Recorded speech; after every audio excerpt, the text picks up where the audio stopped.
One of the most asked questions in property. Can I use the property cycle to my advantage? I'm Alice Stoltz, Domain's property editor. It's almost impossible to avoid talk of Australia's property cycle.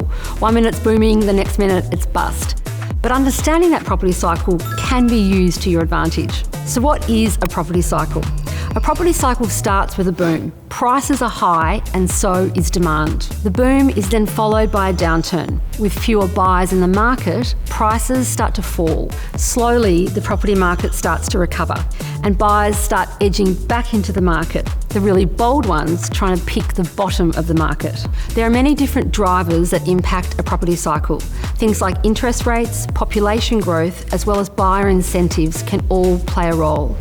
Buying low and selling high has long been the dream of many. But timing the market is risky and it's tricky. So forget timing the market and think about your time in the market.